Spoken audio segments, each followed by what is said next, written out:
Hello there, my wonderful pieces of sentient stardust. Hope that you guys are having a wonderful week. Just give me a second.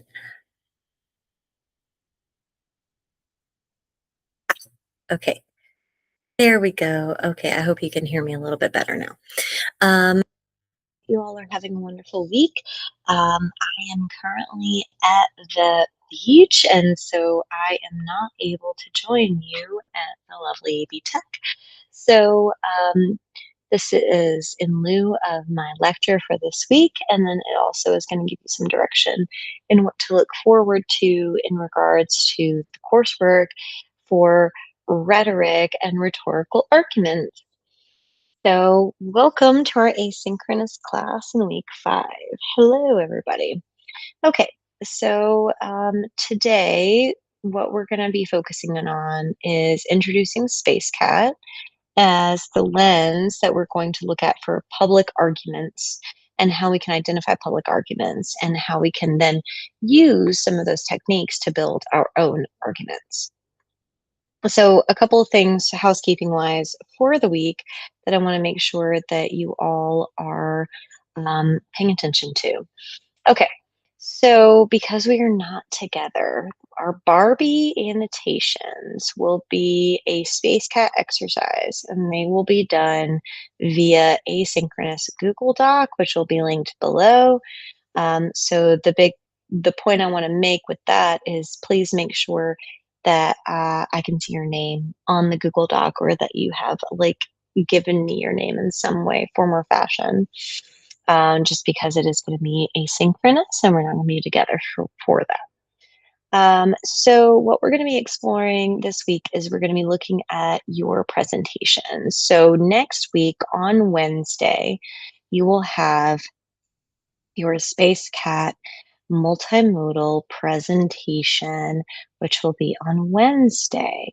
And yet it feels like it comes up kind of fast and it is a bit of a learning curve. So take this week to really take some time to like digest and understand rhetoric and reach out to me. I'll be at the beach, so I'll have sporadic email access, but just like reach out to me if you have any questions in regards to rhetoric. But Space Cat is the acronym that we're going to use for our rhetorical situation. Um, so for this week, what I want you guys to be looking at, there is a section that's really interesting in chapter 23. It's called Critical Context, Bill Sweetley and Richard Blanco. And it kind of talks about arguments across sources, and it might be really helpful. And when you're like looking at how to analyze text in different ways. Okay, so what you really need to think about is that this week I want you to really get acclimated to Space Cat and also the rhetorical précis, um, and also starting to think about like what is the piece that you would want to analyze that is a multimodal piece that you will be getting next week on Wednesday. Okay. All right, so I'm going to be opening up these slides here in a second. The rhetorical analysis review is a video that gives some overview of things that I'm talking about. If it's just like some things are just like not quite there and you need a little bit of clarification. Okay.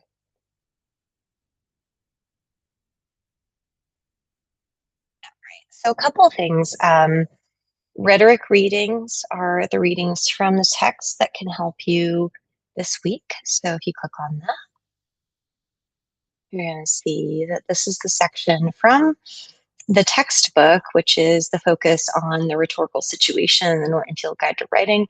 If you do not remember this section or you don't have access to the textbook, that is okay.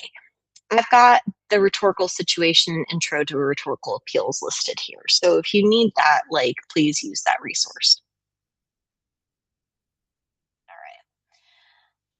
right. So, as we are moving forward, what I also want you to be aware of, I've got some slides here that are listed for you, and then a couple of other resources, how to outline a presentation, and then an example presentation here.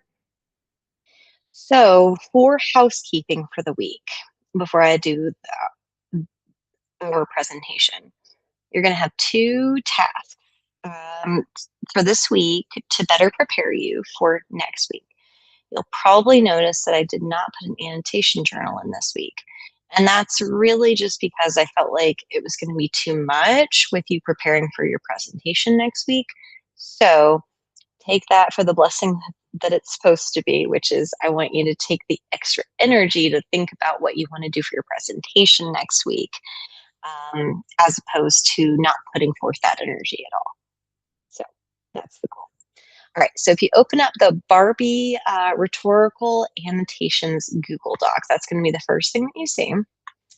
Okay. And so what you're going to see here is this tab. Okay, so you're going to open the document, and this document is a collaborative Google Doc, not unlike what we've done in class before.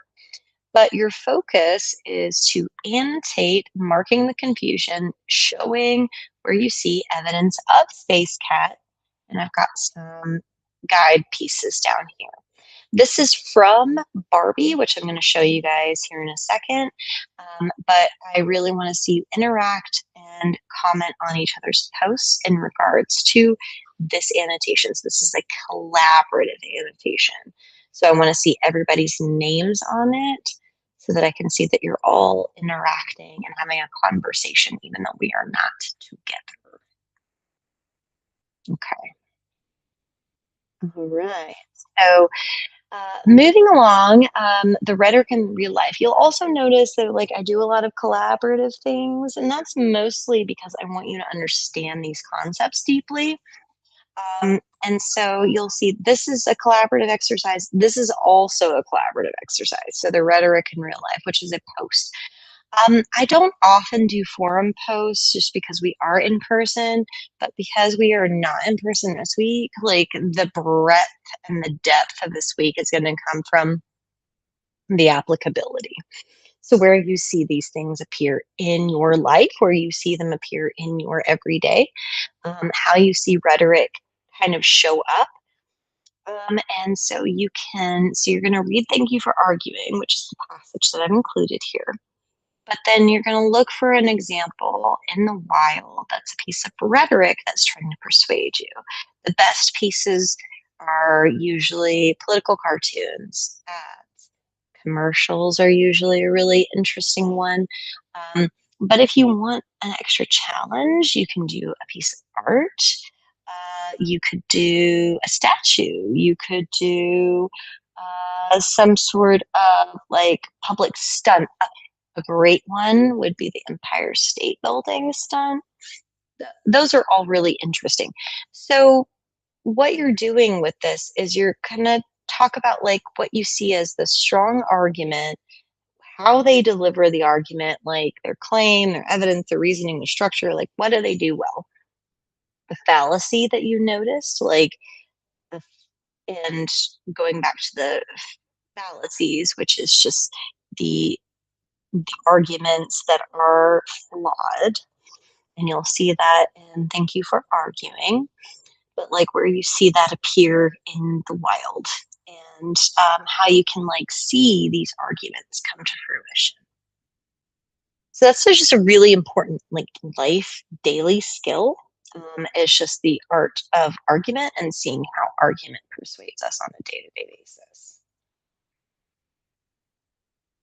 So kind of moving right along, those are the housekeeping items for the week. So we're gonna open up the rhetorical situations presentation because this is what you'll be doing next week on Wednesday. Next week on Wednesday, what you're going to be doing is you are going to pick a media artifact. Okay, so that is like a something that is TV, film, TV show, painting, song, podcast, whatever, that is going to be connected later on your annotated bibliography topic. It's less important that you pick your annotated bibliography topic right this second than it is that you pick a piece of media that you want to analyze. I'm okay if they do not end up being connected. It's helpful if they are. but it's not required. So what you're going to do is you're going to deliver a 3 to 5 minute multimedia presentation that focuses on the rhetorical analysis of the creation of this piece, right? So the circumstances, the purpose, the intended audience, the context, the setting, and the counter arguments that are all associated with those. So once you analyze that, you are going to, from there, pick it, and you are going to use embedded video, audio clips, or clickable quotes. You're going to make it interactive or visually appealing in some way. But the most important thing that you have to be able to do is you have to be able to identify the space cat in whatever the artifact is. So the speaker, purpose, audience, context, exigence, choices, appeals, and tone. And then it says record yourself, but you will not have to record yourself because you're actually going to be presenting it in class. So you are going to present clearly with eye contact, use inflection, confidence, energy, enthusiasm, and your body language will be communicative, clear, and understandable. So, in a nutshell, what you're going to be focusing in on during this week is picking an artifact that you want to dig into the rhetorical analysis of that artifact. And when you're thinking about it, think about something that has a very clear argument inside of it. Okay. So, let's get into the nitty gritty of it, shall we? Which is, what is the space cat? What is the rhetorical situation? Okay. All right. So, space cat. All right. Space cat is a lovely mnemonic device. That's one of my favorite things to talk about the rhetorical situation, which is how and why a piece was written in order to create an effect on the reader to enact some sort of change. So SpaceCat stands for speaker, purpose, audience, context, exigence, choices, appeals, and tone. And you use SpaceCat to be able to understand the full context and how the piece is meant to try to persuade you. So the rhetorical situation is kind of always built upon how a text is written through choices, what's surrounding a text, like its context and exigence, who it's written for, like the audience, and why it's written, like the purpose. So when we talk about the speaker of a piece is always going to be like the persona or whoever is speaking it in order to enact an effect, right? So who wrote it? What do we know about them? What do we not about know about them? What does it have? Is it important because we know who it is? A lot of speeches written by presidents and so on and so forth have this kind of power. Also, can you just appreciate my handsome kitty? He's so handsome with his astronaut suit. Okay. Then we got purpose, right? So the purpose of it is why that text or that piece has been produced, right? So was it meant to sell toothpaste? Was it meant to, impassion Congress to go into World War II? Very different things, right? So the purpose is just like, what are they hoping to achieve in order by putting this piece out in the world? The audience is a little bit more convoluted sometimes because a lot of times people want to go with the audience is everyone, but the audience is not everyone. The audience is always a targeted group that someone is talking to. When Donald Trump is up on the stage at the 250th anniversary of the nation, he is not talking to the entirety of the American people, even though it may seem like he should. So there are some things in regards to audience that we have to be aware of. Like when we're thinking about who we're talking to, what are the things that we're choosing based on who is listening? Then it's also context, right? So context is like the big picture. It's like the whole shebang of like, why is a piece being written? What is the time period? What are the values? What are the thing? What, is there a war going on? But why is the world like it is? Now, here's the thing, and I want you to know this, is that all people have trouble with exigence the first few times that they go through it. Exigence is very similar to context in regards to the rhetorical situation because exigence is the why now. The why do we have to act now? What's happening now that makes it so that we need to produce this piece, right? So that we have to say the speech, create this art, put out a public service ad or whatever. It's the why now. And the best way to describe that is like if you think about um, George Bush's speech after 9/11, like he gave the speech because of 9/11. Like there were other contextual factors in place, but 9/11 was why he gave that speech. Choices are like so vast, and we'll have to go into a lot more detail about like what choices look like. But when you think about choices, I really want you to think about specifics, colors, words, sayings, phrases, grammatical effect, images. They're all the things that go into a piece that make it effective or make it work. But it's very big. So it's like, why does the piece work? Is it because of the color palette? Is it because of the ways in which like certain things land? So those are things that are really, really important, and you have to be able to see that. But it comes to like how they appeal to credibility, emotion, reason, how they arrange the piece, the words that are chosen, the ways the sentences are written, the devices that are used, like irony, allusion, metaphor, and then the tone and how we're supposed to like read the piece. And it's very much toward an audience as opposed to piece of literature. It's not always aimed at an audience. So these are some choices. Please feel free to take a picture. This is just some of the choices that you could talk about, but these are some of the ones that you'll see.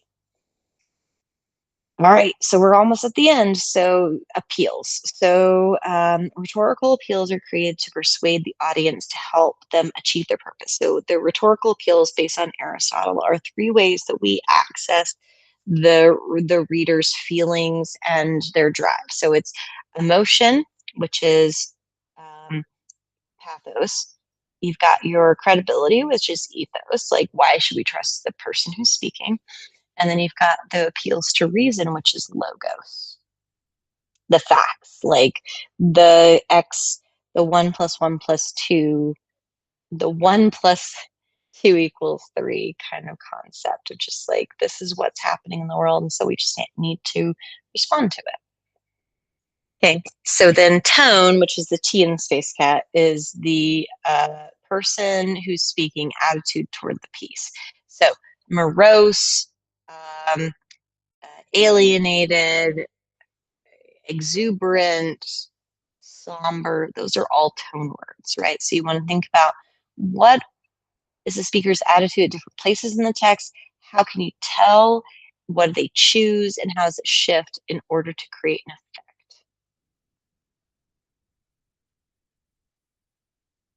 So as a recap from this video, since I'm not here this week, we're going to do rhetoric in real life, which is going to be the analysis of a piece of rhetoric that you see in the wild. Your Barbie annotations. You're going to not do this because I cut it, so just forget about that.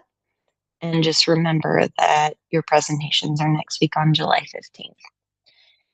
I will be sporadically available via email, but if you need anything during this week and it's an emergency, please reach out.